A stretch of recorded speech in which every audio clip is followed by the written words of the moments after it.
Hello everyone, welcome to my channel. And if you don't mind, subscribe. Well, today we're going to talk a little bit about me. Who am I? Well, I'm sure some are curious about my life before the Philippines. Well, I want to do a little time travel. Let's go back into the late 80s, early 90s, in that area. At that time, I was selling automobiles. No, I was not a super salesman. I was probably average. But there's one thing I did different than most salespeople would do. Now, we sold new and used cars. And what made me think about this, I was watching a video about this lawn care service, and they got charged $300 to open their truck up because they locked the keys up. And it made me think about time when I was working. When I was working selling automobiles, every customer I sold a car to, I had a folder on. And in that folder, even on the used cars, if possible to get, and in most cases I could get, I had the key codes.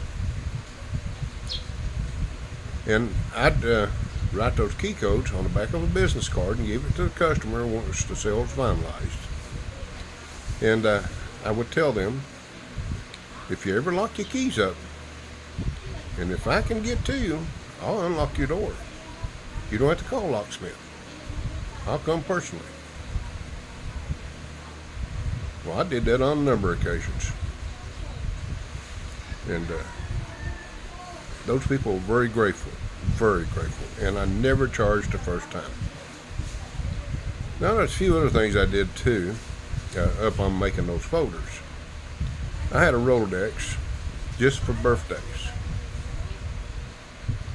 When I sold a car, I always had their birthday information and so forth. And I'd write their name and their birthday down and their phone number, and I put it in that Rolodex. Every morning I come to work, I always got there before anybody.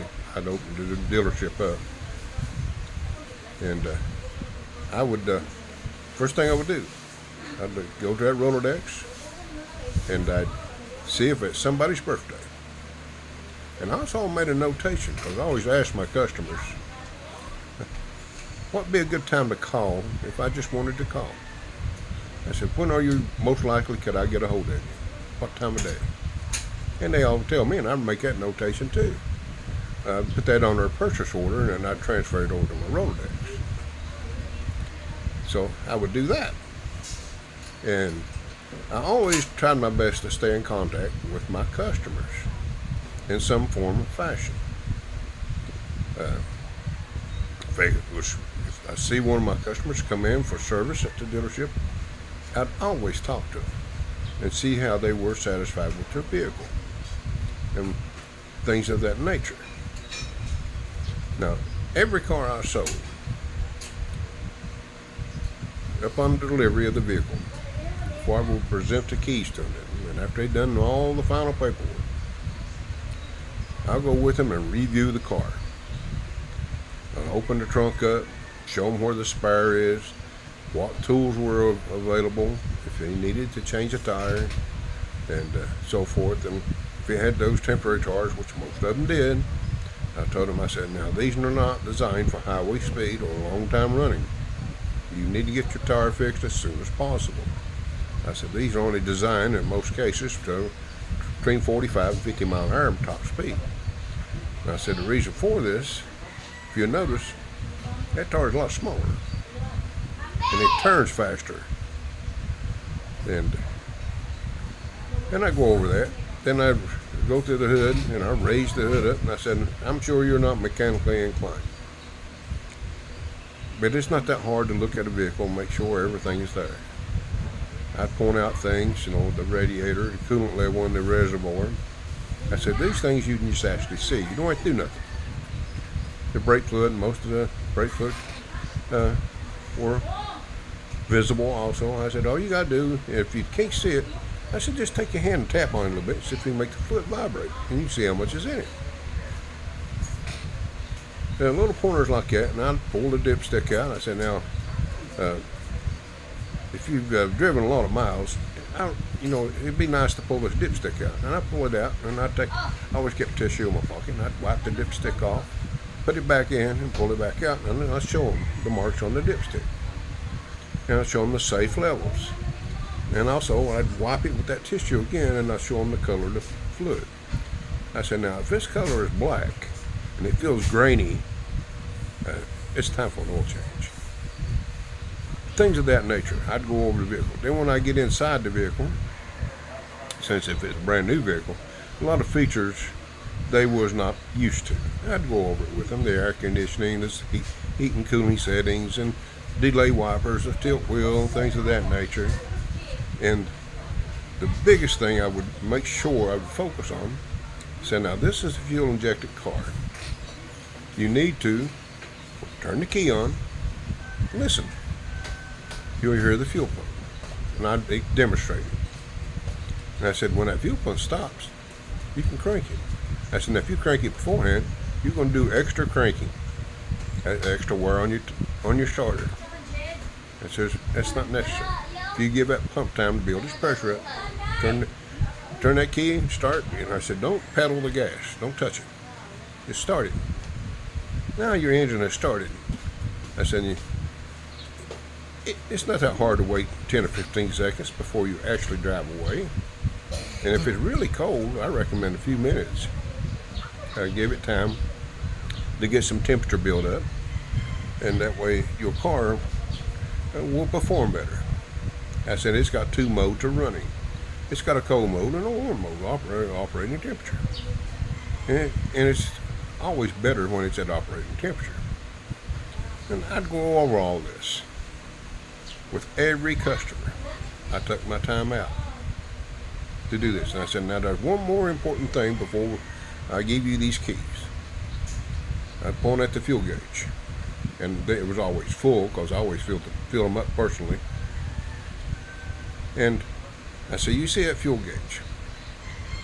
Now, don't let it get below a quarter tank if it's possible. I know there'll be times that you can't avoid it. But if you can, keep it above that quarter tank. And I tell you why. It's got an electric fuel pump, and guess where it's at? It's in that fuel tank. And guess what cools that fuel pump? Yeah, that gasoline does. So if you run it down past the quarter tank, you're exposing that pump. And it's going to run hot, and it's going to shorten its life. And you're going to be here in my service department getting it fixed, and you're talking several $100s. Of course, more than that now.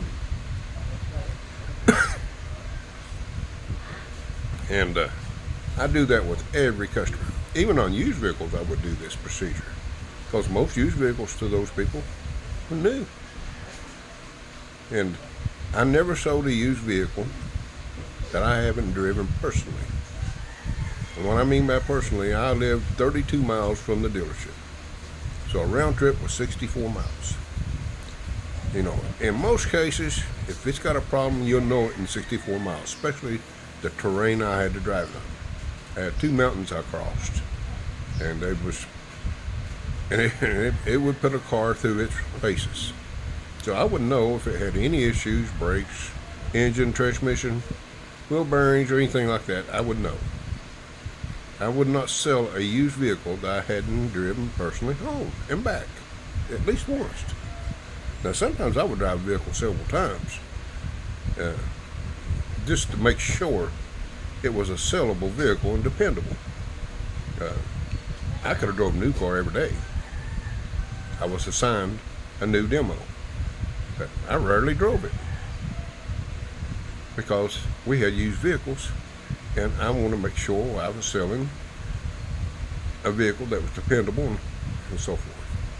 And the main reason for that, just to be honest with you, car salesmen throughout time they got that stigma, and they've been low life, cheats, and so forth. And I want to try to change that image to the people that purchased a vehicle from me. I want them to be able to trust me and have confidence in what I told them.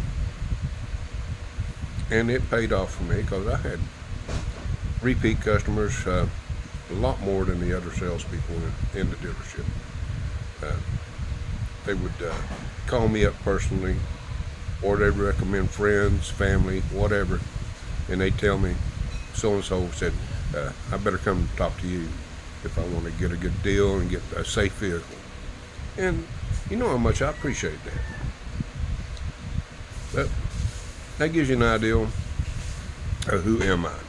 Now, just one example. Now, I'm going to go from time to time. I don't know how often I will do this, but I will take little pieces of my life and pass it along to you so you know who I am.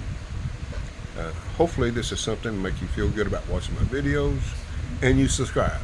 So, thanks again, and y'all have a good day.